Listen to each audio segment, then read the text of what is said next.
what's the ag report? This year, after all the tabulations and everything coming in, we did better than expected, and we should not expect that to happen next year. Right. Even with all of the historical, weather events, such as, those multiple thousand-year floods during the summer, the big floods in Pakistan and other places in Southeast Asia, the massive droughts in China, the massive droughts in the western part of the United States and the Midwest, we somehow managed to barely hit the average. So, well, let me ask you this: the big snow that you got, I guess, a week or two ago out west, is that going to help in terms of the water table? So in Nebraska, the water table is not bad. We have pretty good regulations there, but all the snowpack up in the mountains is really good, just because during the summer months when that thaws, it'll, keep the Missouri high, it'll keep the Platte high, which, helps keep the Mississippi high. If you look at from the western side, pretty much everything we get that fills the rivers comes from snowpack. Everything on the east, which is the Ohio, that's more or less from rainfall. And that area of the country gets more rainfall, so that's what feeds the rivers over there. On the whole, we're not looking too great moisture-wise. Just the drought line keeps pushing east. It's almost hit the Appalachians. So the U.S. is not looking like it's in a good spot for production. Now, that doesn't mean we'll have shortages or anything in the United States, but it could hurt exports, which, from what I'm hearing, Ukraine probably isn't going to have that big of a crop just from, all the issues there. The Russians are probably going to be doing a little bit better, but they have a lot of technical problems now that they can't get parts for any of their ag equipment, and it looks like they may have drafted a lot of the farmers.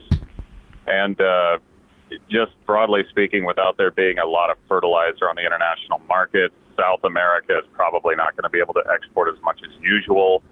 And China is oddly just been a black hole of information. We still don't really understand where they are on the hog situation, which is incredible that hasn't been resolved yet.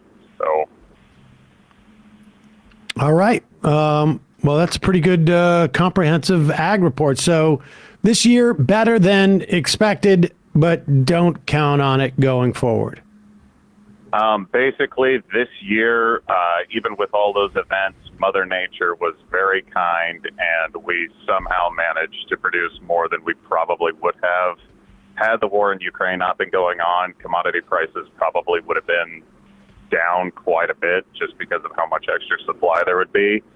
But as it's looking now, when you look at the futures for what crop prices will be a year from now, they're still close to the same price we're seeing today, which means they're not expecting anything to really improve. The big thing to be watching now is going to be fertilizer, which is, again, not looking good. And there's also just been a lot of supply line issues for agricultural equipment. And the average age of the farmer is expected to hit 61, which is a little quicker than people were expecting. So you drop it pretty significantly.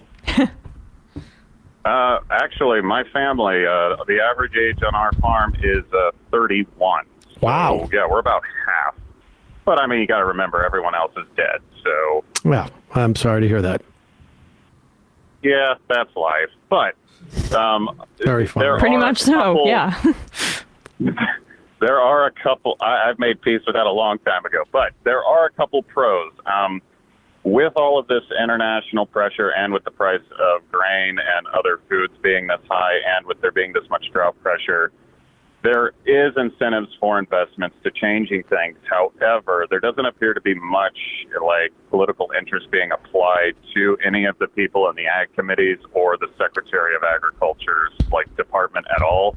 They just seem to be going with a status quo, which is awful. If there is any time to start making changes and innovating, now would be it while we still have a chance. But just from everything I'm seeing, the U.S. is basically the leader when it comes to probably the most innovation when it comes to any type of agricultural practices on a mass level.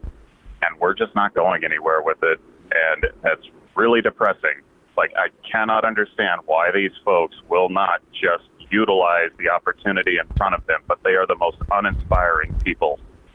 Well, It's just depressing. you never met radio executives, so that's why you think that they're the most uninspiring. Kowalski, thank you so much. Really appreciate your ag reports this year. Looking forward to more of them in 2023. Have a great holiday, great new year, man. Hey, I will be excited to see you all next month. So, yeah, but until then. What? You coming to New York? Yes, I am coming to the Left Reckoning live show. Oh, sweet. Nice. Well, we definitely will see you then, because Sam and I will be there. Yep, Left is Best Fest, baby, January 22nd. Fantastic. Yep.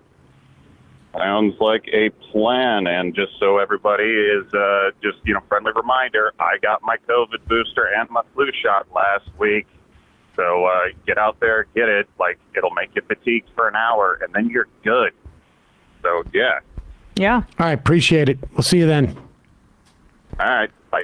Bye. I had no side effects from that COVID booster. I mean, that's not going to be for everybody, but I was a little worried. I was like, oh, tomorrow might be a bit of a slog. Didn't feel it. And I got the flu shot at the same time. So everyone go out and get it. Nothing's like your shingle shot. I mean, yeah. That thing, God. You really, made it sound horrible. I'm sure it was is. horrible, but it's worth it. Like, shingles is horrible.